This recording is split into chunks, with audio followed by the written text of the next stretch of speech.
Well, ladies, Carey and Lauren, thank you for taking this session with us and joining us today. I'm going through your pretty much profile here, and it's really, really interesting. Combined, you have more than 45 years of experience, primarily in brand development, public relations, social media marketing. Uh, you know, Lauren tends to have a little bit even more experience in developing brand strategies. Carey, you're super visionary. You're an entrepreneur as well, and you really specialize in brand development and public relations, social media marketing. So combined, both of you, you're just a weapon of mass destruction, I think. Oh, wow. So it's really, really a fantastic formula. It's just a pleasure to talk to you both, ladies. Why don't you start by having you introduce yourself and talk to us a little bit about your how did you get to where you are today? Okay. So I'm Carey Balogh, the founder and CEO of Brand Groupies. My background actually is in fashion PR for global brands. And so that was my, entire career working in New York City as well as living in Milan. And then I transitioned into entrepreneurship, and I founded a children's rock and roll play space in Williamsburg, Brooklyn. And then soon after moved back to New Jersey and created Brand Groupies in 2015, and really with the intention of helping entrepreneurs with 360-degree branding, and it's evolved to where we are today, offering social media, public relations, and podcasting. And I'm Lauren Genest. I'm president and partner at Brand Groupies. I actually followed in Carey's footsteps. I was friends with her sister in college. So I've known her for quite a long time, and she was a few years ahead of me. Followed in her footsteps and ended up working in the fashion PR world in New York City with global brands for almost 20 years. And when I moved to New Jersey, down towards the beach where Carey was living, we ended up linking arms, and she was already creating lots of magic with Brand Groupies. And I was going through a transition, and she said, "Why don't you come and start the PR division for us?" Right before COVID back in 2020. And we never looked back, and it's been such a fun ride ever since. So I oversee our PR and podcasting division at Brand Groupies. One of the things that I realized is that you ladies are not generic in your practice, right? It's not like, oh, we do marketing, we do brand management or social media or digital channels. No, you're specific to certain industries and practices. You specialize in certain industries. And honestly, what really caught my attention was that your background both has been with luxury goods, fashion in particular, Mhm. give or take. You transitioned and chose different industries to really specialize in. Why did this transition happen? Well, It's a great it's a good question. question. I know we were fashion all the way. And then I'll speak for myself. I definitely got burnt out in the fashion industry. It's a 24/7 type of industry. And, always 2 seasons ahead, on the cutting edge, learned so, so much. But it wasn't until 2017 when one of our clients came on board, Mancini Duffy, a 100-plus-year-old architecture and design firm. And I just started working in the AEC industry and just doing my thing with a fashion lens, just doing what I would do in the fashion industry, and quickly realizing, oh my goodness, no one is doing all of these, progressive initiatives in social and PR and podcasting. Why are they so behind? And we just found such an opportunity to really work with brands that get it, and that really get the value of social PR and podcasting, and the ones that do stand out. And so we decided to go really all into this industry. And also I'm, obsessed with design and wanted to be an architect when I was younger, but got into PR instead. They're not really that far, right? Come to think of it. I mean, a good Yeah. No. architect is somebody who has a really distinguished taste, right? Yes, for sure. A question for you, Lauren. How hard is it to design a brand strategy for an engineering company? Oh, we have a really well-oiled system, I think, at this point. And I think we've taken everything that we learned about protecting brands and not all press is good press and all the things that we were taught throughout our fashion careers in terms of, staying true to a brand, and protecting its reputation.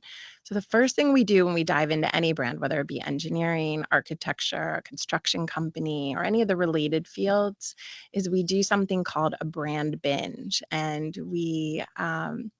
we sit with the decision makers of the company and we ask them a series of questions over the course of 2 or 3 hours. And some of them are head scratchers. They don't really know the answers, or they have differing answers. And then we go back and we digest all of this information, and then we develop the brand pillars. There's 4 pillars, and that acts as a launch pad for us to then set the stage for a strategy. So that's kind of how we get started. And I think because of that process, for us, it feels like a great starting point when we're diving in with a new partner.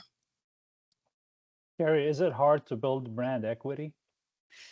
So, as far as branding, it definitely is a momentum game. And I think it's a lot about, consistency and really everyone being on the same page in all of the aspects of marketing and really um, just being consistent. It takes time, but doing, the right things and, really repeating the same messaging over and over again. And so and branding is a forever job. So, it's not like you hit a certain point and that's it. You continue to evolve. So it does take time. Is it easier in one industry versus the other, or is it just the same practice?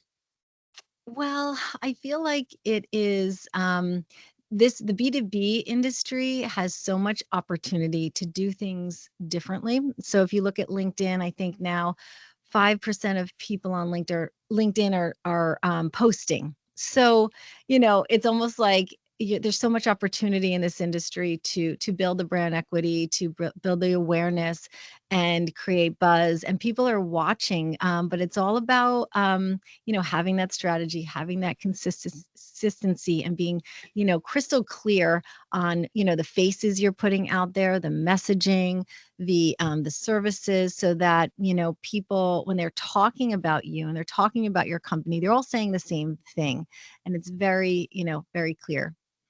Yeah, I think that's a key component of it, especially as your company grows and you get to, 100 employees, 200, 300, 1,000. Ensuring that they're all speaking the same way about the same company really goes a long way in terms of starting to establish what the company's actually all about. Because it could be a 100-year-old company and things have changed. So, what are your target sectors? What innovation are you using? Thinking through, those key messages, and then giving everybody that quick elevator pitch so that there's consistency from people that are just starting out in the organization to the leaders who are really the faces of the So company. what are these? You spoke about the 4 pillars that you guys deem necessary for you to formulate any brand strategy. Can you talk to us a little bit more about these pillars? Sure.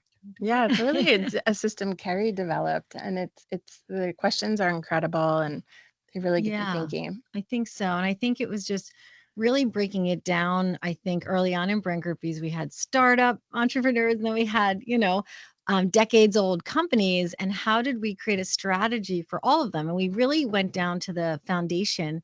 And having promoted fashion designers for years, a face of the brand forever, and seeing all the different angles of that, that person and that lifestyle, and people becoming loyal to a brand based on the leadership. I think that really helped. So the first brand pillar that we think is key is the face, or faces of the brand.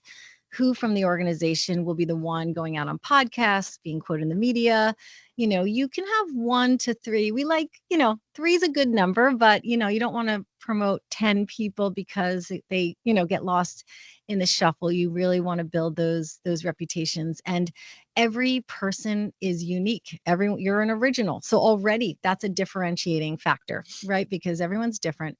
And then we also we go into the product and services. I mean, in architecture, everyone offers the same service. So really, what's differentiating that pillar of your services. And, our clients, one is tech forward. So technology is driving, their practice. So that's a differentiator that we go all in on. The other thing is location too. Really going all in. If you're a decades old firm in a certain location, go all in on that. And then wow factors. What are the wow factors?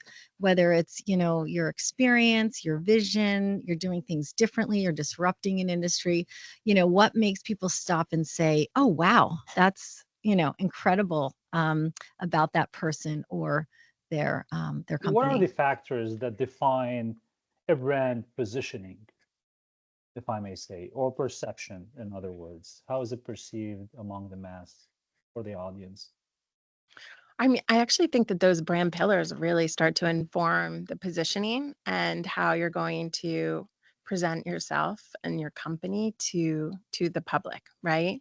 And then in terms of, which of those levers are you pulling at different times, right? So, a company may acquire a new firm, and then all of a sudden, perhaps they now are more involved in workplace design, or perhaps they are now in healthcare. And so, these pillars actually evolve over time.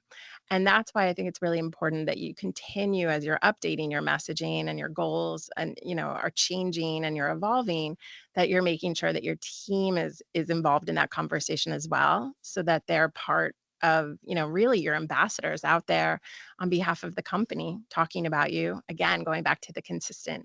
So it's an inside-out approach. You gotta get the people inside your organization believing in what you stand for, Yes. trying to do, and they will become the ambassadors, and they will reflect Right. on what's going on in the market outside. Yeah. I got tons of questions for you guys, but one of the things that, just because you come from a fashion industry, lately we've been, and I'm not gonna go through names or brands, but then Yes. lately there has been numerous, niche brands, really luxury brands out there falling and making disastrous mistakes when it comes to a specific advertisement here or a campaign there that has been completely taken out of context or misinterpreted or misunderstood by the public, right? And we're talking about big names here. And then it's almost every month there's a couple that falls into the same trap right now. Why does this happen? I mean, I would assume that big companies have a lot of checkpoints, have advisors, have consultants, has subject matter expertise like you ladies. How does this happen?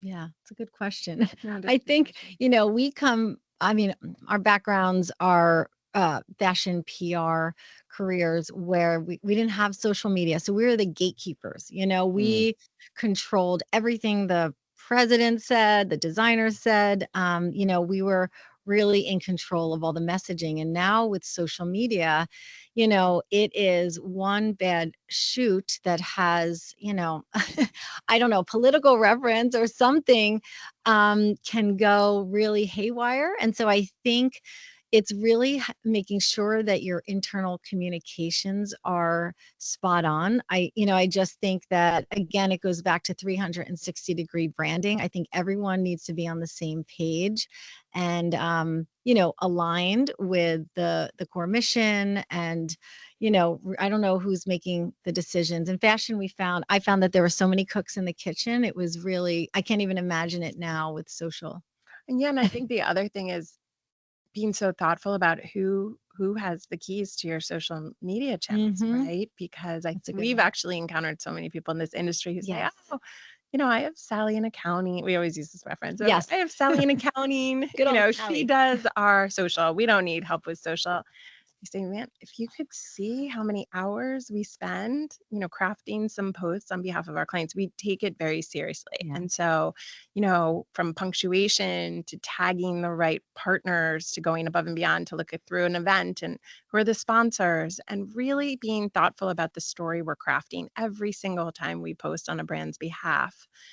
That is, I think, the difference of really having a strategic lens, and that those decades of experience that you mentioned at the beginning of the episode. I think that's the difference between, having experts do it. Many of these actually, companies or brands, they have an external agency who works for them who specifically designs their communication, right? Yes. I mean, I work in an enterprise. I come from an Mhm. enterprise world, Sure. and I could definitely relate that we always had agencies. Every 2 or 3 years, we would change an agency. You have a different one coming in with different creative directors and people, and we would always send them briefs, and they would come back with how they think is the best way to Mhm. reflect on that particular concept or product or service, whatever we're trying to launch and bring to market out there. Uh, but these agencies do come short sometimes, do fall into Mhm. traps, right? They're not always perfect, and then you transition from promoting a new product or service to managing a crisis that was created by the misinformation or poor Yeah. communication campaign that was done, marketing campaign, branding campaign, you name it. Have you Yeah. guys faced any similar situations where you had to step in and fix what was really messed up by someone else? I think there is, I mean, there's always some, crisis management, but I have to say we are so strategic, especially coming from a PR background and, not just being like, oh, I just, graduated college. I'm going to be a social media expert.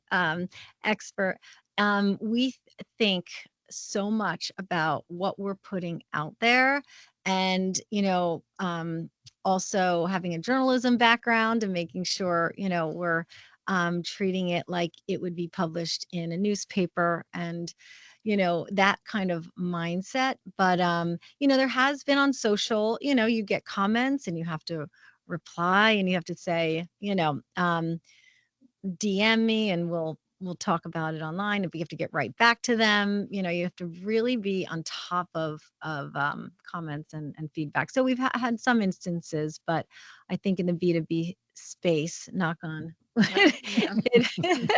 we we've been very thoughtful in advance and And as hopefully you can avoiding imagine, the crises in fashion aren't necessarily crises. I You know, really I have How know. to. does it differ? How does B2B branding, Uh, building equity, positioning, growing brands in B2B, Yes. properly presenting them different than B2C? Yes. I think the sense of the timing, the sense of urgency, the whole cadence of needing to drive sales every single day Mhm. around Product launch. product launches, bathing suit, top, the blazer Carey's wearing. That is such a 4th of different July key, for, sale, yeah, you have your newsletter. sales and then they're always working 6 months ahead. So, right now they're launching, clothes that are going to come out in the beginning of the year. So it's such a different cadence. B2B is, much more predictable. There's less fires put out if you're organized and you're thinking ahead. And I think that's what we bring to the table. We were used to being 2 seasons ahead and thinking about, how do you create buzz up to a launch and what do you do beforehand and really being thoughtful around the way things are rolled out. So I think that's what we're able to bring to the table and what we kind of inherited from our previous careers. You guys have a dilemma here. I'll tell you what it is. Engineers, engineering companies, architecture, construction, you're dealing with really smart people out there, right? Creme de la creme. But then these guys are not paid enough. I've interviewed at least 50 leaders in that industry so far. And then I have what I call common denominators, which is, uh, you know, factors that are pretty much common across every customer that I spoke to. As an example, shortage of talent, shortage of human resources. It's like we're really struggling in the United States to have enough human resources and talents, like gifted, Mhm. capable engineers, architects, designers, Mhm. uh, as much as we need. The demand is much higher than what the supply is. But then at the same time, you know, the other common denominator that I also kind of realized is that almost every single engineering company is not making enough Mm. because we cannot attract more kids to come to engineering because engineering jobs do not accelerate, Mhm. appreciate, or pay as much as other routes or jobs or functions out there, right? And honestly, one of the things that I came to conclude is that because the perception, the value that engineering companies bring to the table is not perceived appropriately in the head of a lot of public and private sectors out there, right? They're just not perceived as important and essential and innovative and catalysts, change catalysts as much as other industries are. How do you deal with such a dilemma? Because if honestly, if they're not gonna start just like we have, powerful brands on the B2C and the consumer, just like we have other industries who are tagged as extremely known to be paying, like take an example, technology industry, right? And Mhm. salaries there and compare it to reflect that on engineering. An engineer would need to spend more time and effort to become an engineer, right? And then than a Mhm. technologist. But then guess what? That guy would accelerate and make much more in 10 years than an engineer would do, right? Is it the perception? Is it the brand perception, the brand positioning of what engineering practices are all about? And how do you tackle this? How do you build more momentum around it? That's a good Yeah, question. I think that is an interesting question. I was thinking while you were speaking about how what we do, I think, Yeah. helps to kind of shine a spotlight on the new wave of this industry, the next evolution, firms kind of being more modern, taking more, infusing more technology into their processes and not being quite as traditional as they may be perceived to be. So I think the clients that we tend to work with are already doing things that are a little off center, a little disruptive within their Mm, industry. And I think that's why we naturally gravitate towards each other because we're doing things differently too. We always say our fashion clients would pay us before they paid their rent. They saw the value in, shaping their personas and putting them out there in a public way as a key component of what they did. And I think the AEC industry is still playing catch up in that realm. But the Mhm. ones that exactly. are doing it really do stand out. And it's funny, we work with one of the construction companies we work with. We spoke to somebody recently and they said, we see him, he's all over the place, he's everywhere. We've really noticed the momentum pick up since you started working with that brand 2 years ago.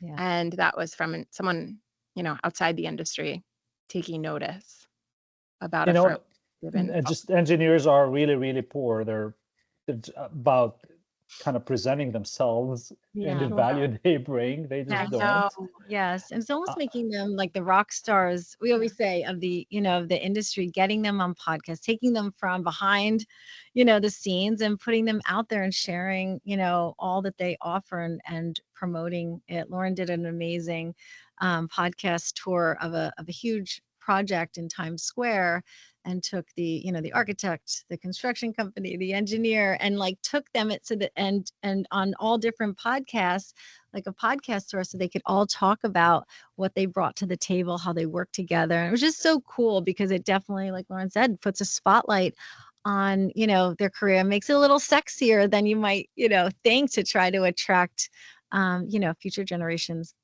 did they feel the difference, like They tangible did. difference in They where they did. It's were? funny because They some did. of the firms didn't know what to do then with the content, right? So that's a big part of what we do is once we get the press, once we do a podcast media tour, how do you take that and really stretch that out on Mm. social? So I think that's the value of our approach is combining the PR and the social together to stretch out every ounce and really get that key messaging out there over and over again on repeat on social in a smart and a strategic way with tech forward software that makes it look, you know, very, very cool and sort of forward thinking.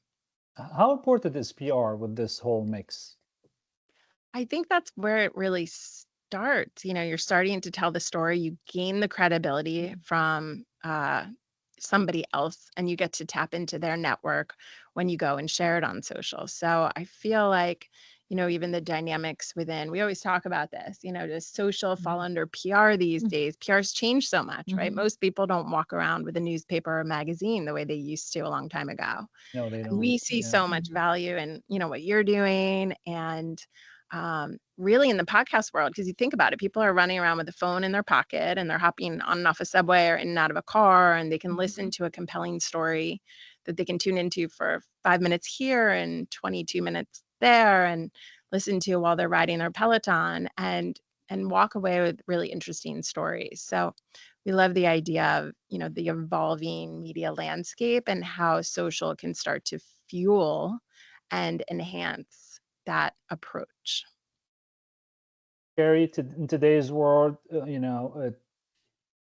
it's really challenging what to communicate and how to be Mm. careful about selecting your words. You could be very uh, conservative in terms of how you communicate, the messages you put out there, politically correct, and you could be very natural.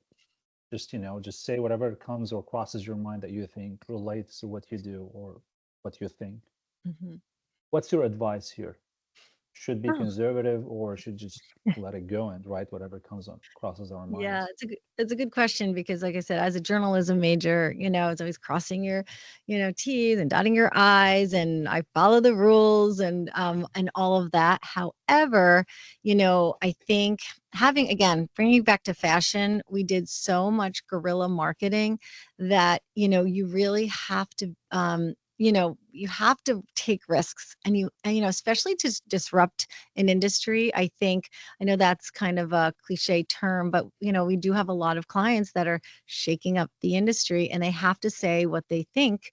And I think they do, people really respect, people that are authentic, they're true, they're, saying how they feel and they're visionaries. So it attracts, certain clients as well. So there's a fine line. We're careful. We're definitely on the side though of being you have to be a little risky, but at the end of the day, keep that balance as well. I know it's not easy, but we try to walk the line. Yeah, and I think with the brand, you might be even more protective of a brand, right? But then when it's someone's personal channel, because we do manage personal social channels Yeah. for some of the C-suite executives, and I think you can push the boundaries there even more. And I admire people, that Yeah. we know many people in the industry that really, say what they think and they lay it out there. And for us managing other people's channels, it's like Carrie said, it's that push and pull. You want to be careful to spark a conversation, and a healthy debate is great on social, Yes. but it's you don't want to push the line too far. Speaking of personal, I'm gonna start bursting through some questions, shooting them at you guys. You Sure. tell me what should I do, all right? Okay. Absolutely. Simple terminology, basic terminology, just a vocabulary list of 200, 500, 1,000 word, or complex, advanced, Mr. Know-it-all kind of terminology when writing your post. Oh, for posts. Oh, say what Oh, was for the social question? media posts, should they be super quick or Oh, long form? yeah, you know what? It's funny. We just had that conversation today because Yeah. we like to switch it up. Definitely long form has advantages on LinkedIn, for example. Definitely text only posts are, can work sometimes. But also if we're sharing, videos, we want people to listen to the video. So sometimes Mm. sometimes always we pull out, kind of the key message or, a quote from that clip, and we'll start with that to get people's attention, and then we want them to to listen. It's almost like a cliff notes of the full podcast, and Mm. they might listen to a few different clips. So it really depends on the medium, and we definitely favor video, audiograms, and then long form content too. But I have to say, people have such short attention spans now. It's like quick video, quotes. We used to do like minute to minute and a half quotes. Now we're down to like 20 to 30 seconds at the most. People's attention span is a lot less these days. How much is too much? In terms of how often you Posting? post? Yeah, I think quality over quantity. A lot of people Quality. post a ton and they're, it's like, oh, 3 likes, 4 likes. I think that 3 posts a week that are real good quality will keep going. LinkedIn, if it's a great post and you tag people in your post, whether it's, give an example, an event, right? And you're posting pictures from an event and you tag sponsors and people, if they comment within the first few hours, that just keeps the post going. I just had a post I posted in, I think it was February. It was still going last week on LinkedIn. People were still like Oh my gosh. commenting. And if a post has enough engagement, it keeps going. So, why do less quality posts, just to fill in, like, keep the quality going. So few selected platforms or as many platforms as you can cover? We're Yeah. very selective, right? Yes. Yeah. LinkedIn for the AEC industry in particular is so incredible in terms of networking and engagement. We've worked across other industries that are not nearly as engaged on that platform. And if you are one of the few that's actually posting, it really rewards you for it. The algorithms still work in your favor. So that's our favorite platform for the AEC industry. And then, of course, from a design lens, Yeah. Instagram, right, is a Instagram. great place to show off your designs. Yeah. And Reels, you. we tried You do. TikTok and oh yeah. and Threads. But you want to be an early adapter and kind of see where things are going. X, we didn't know where that was for a moment. So you really want to try to evaluate where you are. But definitely for AEC, like I said, LinkedIn and Instagram for the new talent. They find you on Instagram. The younger generation. Yeah, and it depends on what industry you're in, right? So TikTok is obviously huge. Pinterest is huge. So it really depends, who your target audience is, and it all dials back to that. Very, very interesting. And then another question that crosses my mind. Personal views or keep it professional? Oh, what was your question? Is it fine to share your personal views on things or no, just keep it strictly professional? I think, on LinkedIn in particular, I think that's such a professional platform. So I think on LinkedIn, it's best to keep it professional. I think of Instagram, at least for personal pages, where you can get a little more personal. Yeah. I like how Instagram's or LinkedIn's really protected. It's still business. People are doing business there. And even when people start to get too personal on LinkedIn, I'm just like, that's a Facebook post. Yeah. I saw one earlier today. And you're kind of like, oh, I don't think that should have been on this platform. I like the idea, like if you drop something personal, but you bring it back, you tie it into work or something that happened, and you can give an example or an analogy, but I agree with Lauren. Should you worry about the number of followers or just let it grow when it grows? I love these questions. Good question.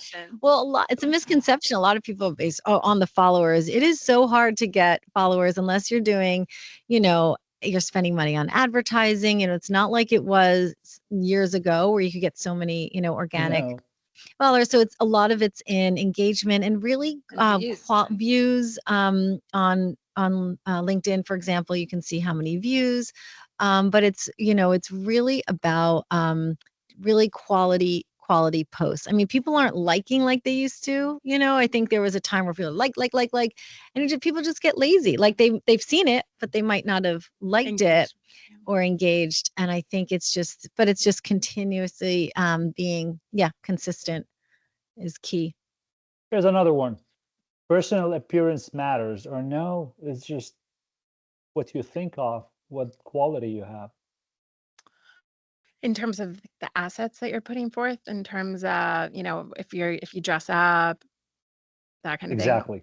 I think for LinkedIn, you should look professional if you're posting photos. I think for Instagram, I always think about the next generation coming up, that Gen Z generation, because I have children that are coming up, and I think about, There's two of us. generation going out, right, and getting jobs, and thinking about, you're developing a personal brand, and as an employer, when we interview people, you're going to, check out people's social content and, what they're doing, both, professionally and then personally too. So I think you can't start thinking about your personal brand soon enough. The personal brand or the company brand? Well, I think I'm thinking specifically, I think your personal brand becomes a reflection of your company's brand, right? Whether you own the company or whether you work for the company, you are an extension of that brand. Even, we have interns, we go right to their socials and, see what they're posting and want to make sure that it's, it's a good reflection of our company. Yeah. If I had a limit, alignment, and every job is different. Some companies that might be, every industry is different, I think. If I had limited budget, where should I spend it? Personal or company brand? Oh, Question. really great question. We would give you the best bang for the buck. I think it's a little of both. We'd have to, kind of analyze what the presence is and think of ways. We love the podcast media tour example because that way, leadership can get onto podcasts and then we could spread that out and hit personal and company socials. And we love, optimizing all of the content and all of the spend. We're very conscious of making sure that, the investment money or time really has, longevity and with a big bang for your buck. Promote the CEO, promote the chief commercial, or promote the chief technical officer?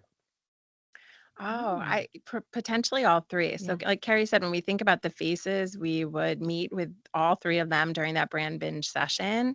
And we would then understand based on their role within the company and their personalities and their individual wow factors, how they would layer into the strategy. So perhaps we would start with the CEO, depending on what kind of company this is. And then perhaps within, 6 to 12 months, we would layer in the other two faces.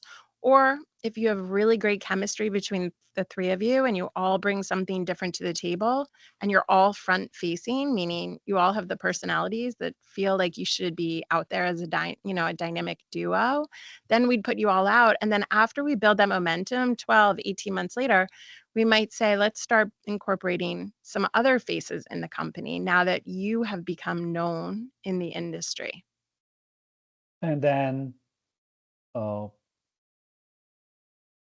obviously, then it's just like sometimes you don't really have the choice if it's one or all the leadership, then probably need to be selective. Write your own, because that's what happens next is that, okay, so we've decided on these two or three or C-suite.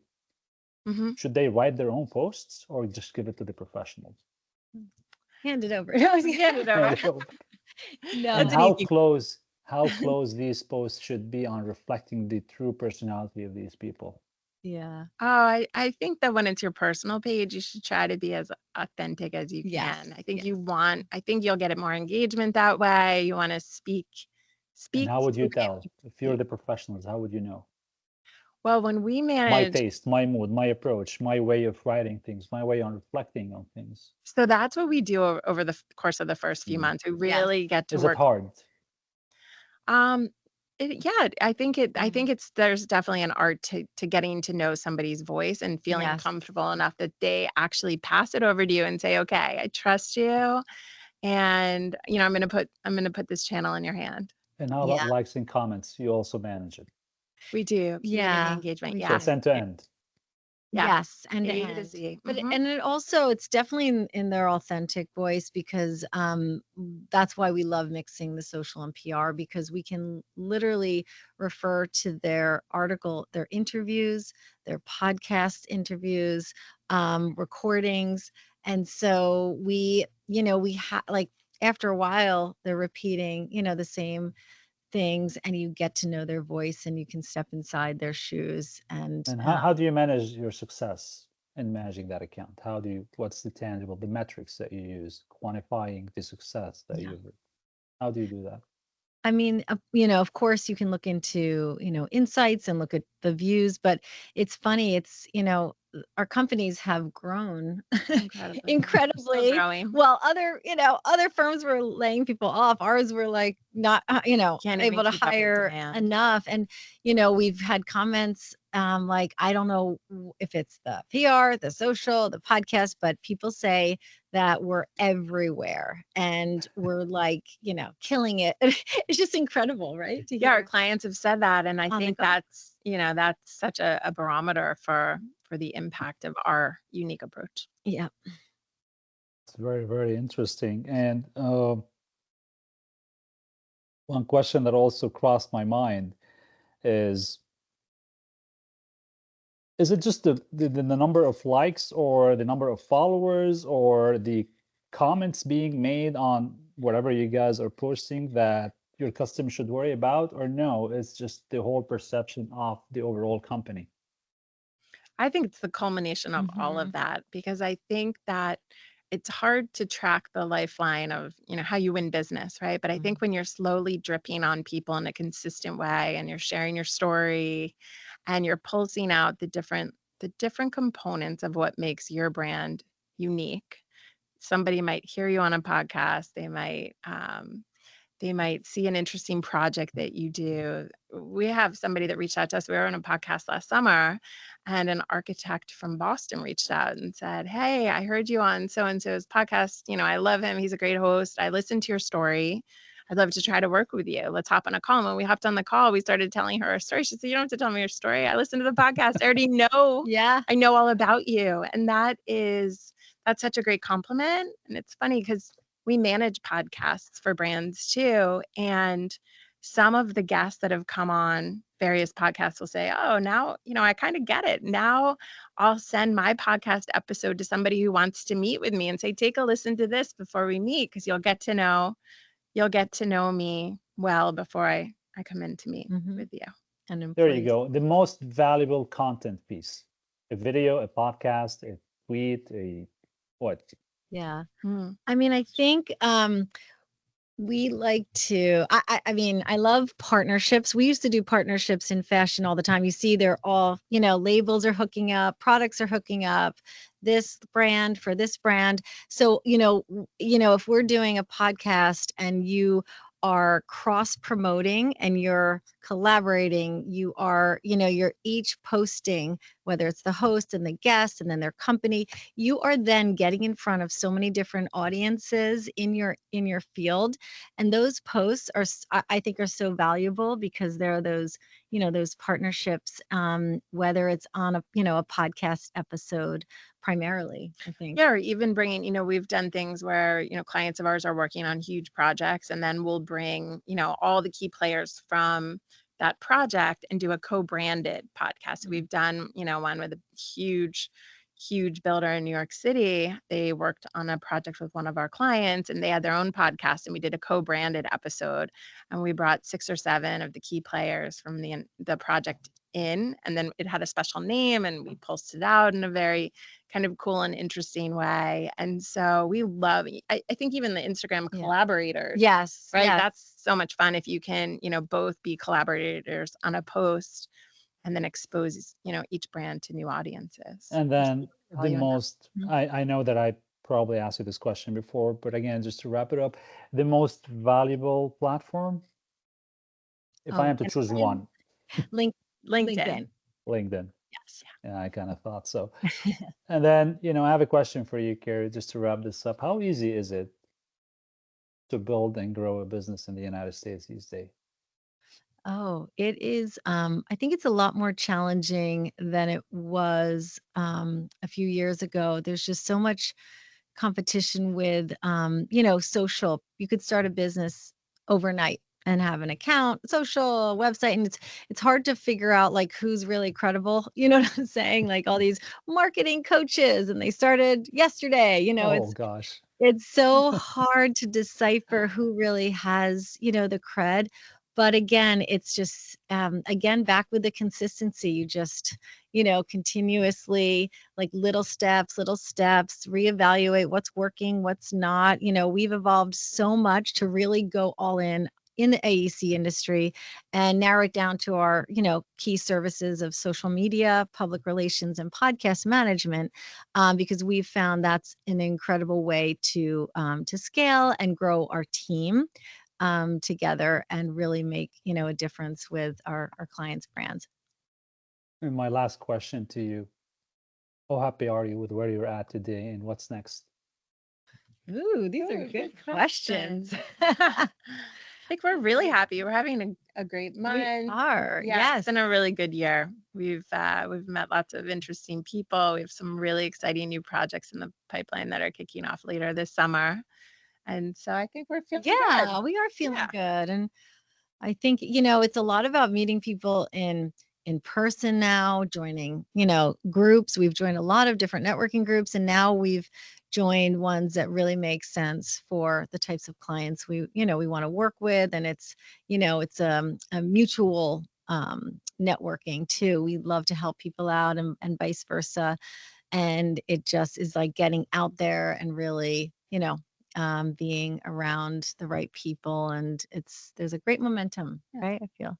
This is fantastic. Aw. Such a fantastic couple. I love you guys. Continue to Aw. drive your company and grow it, up to your aspirations. It's just, I really, really enjoyed our conversation today. And I'm pretty sure that our viewers will enjoy it as well. I learned a lot, tons of really good insights. And I wish you really, really best of luck with all your ventures in the future.